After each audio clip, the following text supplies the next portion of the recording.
एक सेठ जी का नाम था दानचंद। स्वामी राजेश्वरानंद जी महाराज सुनाते थे। क्या नाम था? अब महाकंजूस आदमी, 1 रुपया कभी दान नहीं किया। एक दिन पत्नी ने कहा कि 5 किलोमीटर गंगा जी है, पूरी दुनिया स्नान करती है, करम फूट गए तुमसे शादी होके, ना अपने जाते हो ना हमको ले जाते हो, अकेले जाना पड़ता है। इतना पत्नी ने कहा कि एक दिन अच्छा ठीक है आज जाऊंगा। गाड़ी से नहीं गया, तेल का पैसा लगेगा। पैदल गए 5 किलोमीटर, जाकर देखे गंगा जी के घाट पर बड़ी भीड़ लगी है। ब्राह्मण देवता पंडित जी लोग बैठे हैं। बोले मन में सोचे यहां नहाऊंगा तो पंडित जी लोग लूट लेंगे हमको। थोड़ा आगे बढ़े तो एक मुर्दा घाट था जहां मुर्दा जलाते हैं। वहां देखे पूरा सुन्न सपाटा, कोई पंडित नहीं। बोले बस बस यही बढ़िया जगह है, एक डुबकी लगाओ जल्दी भागो यहां से। कोई पंडित जी नहीं वहां पर। भगवान देख रहे हैं सेठ जी का लीला। पंडित वो सेठ जी अपन कपड़ा उपड़ा उतारे किनारे, आप बोले कोई देख नहीं रहा है, जल्दी डुबकी लगाओ। जैसे गंगा जी में जाके डुबकी लगाए और लगा कर देखते हैं भगवान एगो पंडित जी का रूप धारण करके, और जहां कपड़ा खोले थे वही खड़े हो गए। जैसे डुबकी लगाए भगवान बोले यजमान का कल्याण हो यजमान का। बोले तुम कहां से चले आए?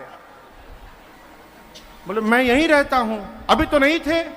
बोला मैं इधर उधर गया था, उधर बहुत भीड़ है ना, खाली मुझे बहुत पसंद है। और आप जैसे एक दानचंद आ जाते। बोले मेरा नाम कैसे पता तुमको? आप दानचंद हैं। आप जैसा कोई एक भी यहां पर स्नान करने के लिए कोई जीव आ जाता है, 1 महीने की मेरी व्यवस्था करके चला जाता है। क्यों इधर उधर भटकना? मैं संतोषी महात्मा हूं। अब वो सेठ सोचे अब क्या करूं। भगवान ब्राह्मण बन के बोले संकल्प करिए। तो 2 रुपए का संकल्प किया। अब बोला कि अभी पास में है नहीं, बाद में कभी घर से आकर ले जाइएगा। भगवान संकल्प करा दिए। सेठ जी पैदल गए, थक गए एकदम। पत्नी ने पूछा कैसा अनुभव रहा? कैसा अनुभव रहा? जान बचाकर भागा हूं, 2 रुपए वो भी संकल्प किया हूं। अभी बोल के जैसे बैठा तब तक कान में आवाज आई यजमान का कल्याण हो। पत्नी गई, आकर बोली किसी पंडित जी को 2 रुपए का संकल्प कराए हैं क्या? बोले आ गए क्या यहां पर इतनी जल्दी? बोले कि जाकर बोल दो बीमार हो गए हैं। जाकर बोलो बीमार हो गए सेठ जी। पत्नी गई, बोली वो तो बीमार हो गए। भगवान बोले मेरा जजमान बीमार हो गया, अब उनके स्वास्थ्य लाभ की मंगल कामना करने के लिए मैं यहां पूजन करूंगा। वहीं बैठ गए भगवान। गई जाकर बोली अरे वो तो पूजा करने बैठ गए आपकी मंगल कामना के लिए। अरे जाके बोल दो मर गया। पत्नी जाके बोली रोते रोते नाटक करके गए। अब वो बोले भगवान कि मेरा जजमान नहीं रहा, अब उसकी अंतिम क्रिया कराए बिना कैसे मैं जा सकता हूं। अब तुम घबराओ मत।